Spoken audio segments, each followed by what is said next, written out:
আর আরো একবার ট্রেন্ডের দিকে আমাদের নজর রাখতেই হবে। এখনো পর্যন্ত ট্রেন্ড কি বলছে? সবে শুরু, আধ ঘন্টা হয়েছে।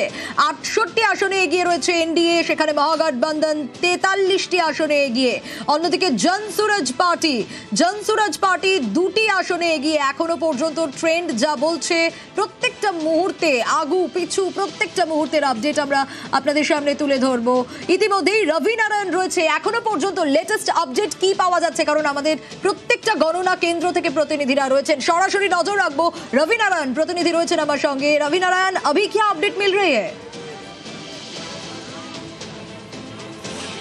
देखिए, आधे घंटे का जो वक्त है वो गुजरा है और जो पोस्टल बैलेट है उसकी गिनती जो है वो जारी है। और अभी तक के जो रुझान आए हैं, अभी तक के रुझानों में जो एनडीए है वो बढ़त बनाए हुए हैं और गठबंधन से लगभग दुगनी बढ़त बनाए हुए हैं। अभी तक के जो रुझान आ रहे हैं उसके मुताबिक जो एनडीए है वो 68 सीटों पे 68 सीट्स जो है उस पर आगे चल रही है और गठबंधन जो है वो लगभग 42 सीटों पर आए।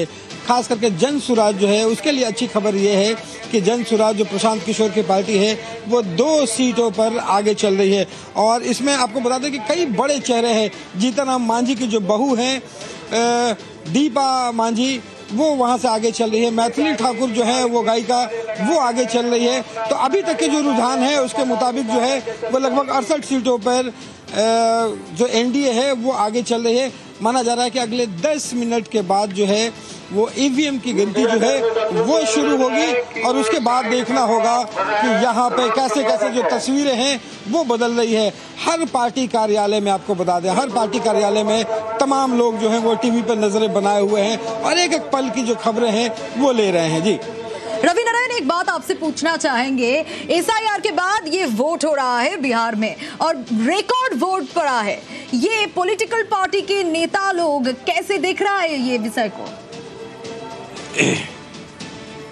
देखिए, सबसे दिलचस्प जो है इस पूरे नतीजे में यही आने वाली है कि इस बार के जो वोट का जो प्रतिशत है वो अब तक का बिहार में अब तक जब भी मतदान हुआ है वो आज़ादी के बाद से सबसे ज़्यादा वोटिंग हुई है। यहाँ पे कहीं कहीं जो वोटिंग है वो 72 से 73% तक हुई है, लेकिन कुल वोटिंग जो है वो 69% के लगभग है। तो ये जो वोटिंग है वो सबसे बड़ी बात है कि जो विश्लेषक हैं, जो तमाम जो राजनीतिक पंडित हैं, उनका कहना है कि ये जो वोटिंग है, जिस ढंग से एसआईआर हुआ उसमें लगभग 69 लाख जो वोटर्स हैं वो कटे हैं और उनका मानना है कि जो वोट कटे हैं और उसमें जो वोटिंग किया है जिसके कारण प्रतिशत बढ़ा है। लेकिन विपक्ष का दावा है कि ये जो बढ़ा हुआ जो प्रतिशत है, जो वोटिंग परसेंटेज बढ़ा है, वो बदलाव के लिए बढ़ा है और तमाम लोगों ने बदलाव के लिए मत दिया है। लेकिन सबसे बड़ी दिलचस्प इसमें यह है कि जो महिलाओं ने जो भागीदारी दिखाई है, जो आधी आबादी है हमारी, उनका सबसे ज़्यादा वोटिंग हुआ है। और शुरू से माना जाता रहा है कि जो आधी आबादी है, महिलाओं की जो वोटिंग है वो नीतीश कुमार के पक्ष में जाता रहा है और इसीलिए उम्मीद ये की जा रही है कि एनडीए की जो है वो सरकार बन सकती है, क्योंकि महिलाओं की जो भागीदारी है वो सबसे एग्जैक्टली महिला वोट तो एक बड़ा फैक्टर है। और क्या क्या फैक्टर है बिहार में? देखिए, महिला वोट के साथ साथ आपको बता दें कि पिछले चुनाव से 2 महीना पहले तक नीतीश कुमार ने जिस ढंग से कई बड़ी योजनाओं का जो ऐलान किया, खास करके जब महिलाओं के खाते में 10-10 हज़ार रुपये जो है लगभग 1.5 करोड़ महिलाओं के खाते में गया, ये एक बड़ा फैसला था जो वोट टर्नआउट के लिए माना गया कि वो सबसे बड़ा ट्रम्प कार्ड साबित हो सकता है। यहाँ पे बिजली जो है बिहार में पहली बार 125 यूनिट बिजली जो है वो फ्री दी गई है और उसमें लगभग 1 करोड़ 68 लाख 68 लाख से 1 करोड़ 68 लाख जो है वो ऐसे परिवार हैं जिनका पिछले 3 महीना से एक भी बिजली का बिल 1 रुपया तक नहीं आया है। ये एक बड़ा फैक्टर है। जो पेंशन जो पहले बुजुर्गों को दिया जाता था 400 रुपये, वो 1100 रुपये दिए गए। तो ये तमाम जो बड़े फैसले हैं वो एनडीए के पक्ष में दिखाई पड़ता है। लेकिन आपको अगर तेजस्वी की बात करें तो तेजस्वी ने जिस ढंग से एक बड़ी घोषणा की कि बिहार के हर वो परिवार जिसके घर में अगर नौकरी नहीं है वो सरकारी नौकरी देंगे, माना जा रहा है कि उनकी ये घोषणा भी जो है लोगों को बहुत उन्होंने एक्सेप्ट किया है। देखना होगा कि नतीजे जो है किसके फेवर में आते हैं। जी बने रहिए, দুপক্ষই কিন্তু জেতার ব্যাপারে আশাবাদী। खास तौर पे चुनाव आयोग से हम अपील करना चाहते हैं कि निष्पक्ष होकर के चुनाव की गिनती कराई जाए। कुछ मंत्री जो है बीजेपी की बैठक के बाद कहां-कहां घूम रहे हैं, सब लोगों ने आंखों से भी देखा है, मीडिया के लोगों ने, कि क्या साजिश जो है ये लोग चाह रहे हैं। चाहे कितना भी बेईमानी ये लोग करें, कुछ लोग ऐसे हैं उनके केसेस ईडी सीबीआई में जो है वो तेजी ना पकड़े, इस वजह से वो दबाव में इस तरह का काम हो सकता करें। लेकिन कुछ भी करें, हम लोग कंफर्टेबल मेजॉरिटी के साथ चुनाव जीत रहे हैं और हमारी महागठबंधन की सरकार बनने जा रही है। परिवारवादी लोग राजनीति को जागीर समझते हैं, लेकिन लोकतंत्र की धरती पर निवास करने वाली बिहार की जनता बड़ा संदेश देगा ये जंगल राज के युवराज को, जो सोने के चम्मच लेकर जन्म लेते हैं और चार्टर्ड विमान पर बर्थडे मनाते हैं। ये जमींदारी भाव को बिहार की जनता समाप्त करेगी। इस धरती से देश को संदेश जाएगा, बिहार एक नजीर पेश करेगा। আবারও আমি রবি নারায়ণের কাছেই আরো একবার যাব। রবি নারায়ণ, বিহারের ক্ষমতা কার হাতে আমরা দর্শকদেরকে বলছিলাম। রবি नारायण কাছে আসতে চাইবো যে 2020 में जो वोट पड़ा था उससे 10% ज्यादा वोट 2025 में पड़ा है। रवि नारायণের কাছে আসবো, তবে তার আগে একটু ছবিটা দেখাই।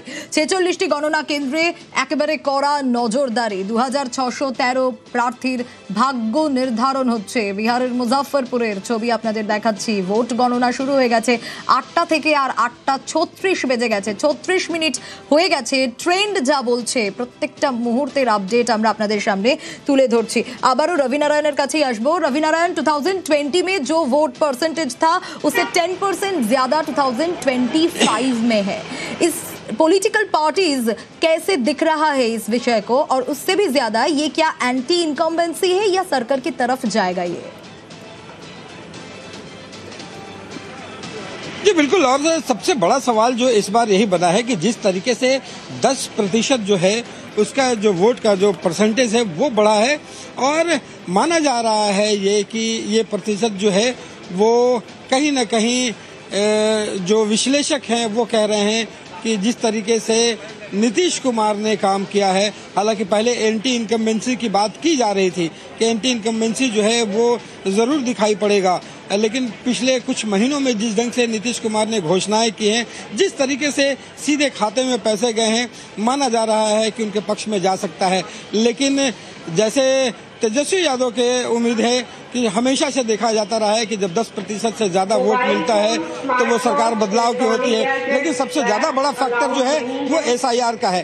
एसआईआर के बाद पूरे देश भर में ये पहला चुनाव हो रहा है, और इस पर सबकी नजर है कि एसआईआर के बाद लगभग 68 लाख जो है वो वोट करते हैं। और इसमें आपको बता दें कि दीपावली और जो छठ, इसके बाद जो लोग यहाँ पे पहुंचे थे वो लोग यहाँ पे लगभग अभी लाखों की संख्या में अभी बिहार में हैं, और वो मतदान करके जा रहे हैं। तो ये भी एक बड़ा कारण है कि जो 10% का जो वोट है वो बढ़ा है, और ये वोट माना जा रहा है कि एक बार फिर से जिस ढंग से एग्जिट पोल दिखा रहा है वो एनडीए की सरकार बन सकती है। जी শুক্রিয়া রবি নারায়ণ। বিহারের কুর্সিতে কে বসবে, বিহারের ক্ষমতা কার হাতে থাকবে? আবারও কি মসনদে নীতিশ কুমার বসবে, নাকি একসময় ডেপুটি তেজস্বী বসবেন মুখ্যমন্ত্রীর কুর্সিতে? আর কয়েক ঘন্টার অপেক্ষা। তবে ট্রেন্ড কি বলছে? এখনো পর্যন্ত 243 আসনের মধ্যে 136 আসনের ট্রেন্ড পাওয়া যাচ্ছে। 84 আসন এনডিএ,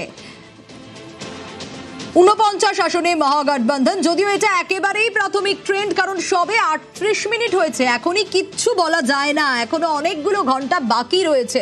তবুও 84টি আসনে এগিয়ে রয়েছে এনডিএ, 49 আসনে মহাগঠবন্ধন। জেএসপি জনসুরাজ পার্টি এগিয়ে রয়েছে এখনো পর্যন্ত 2টি আসনে।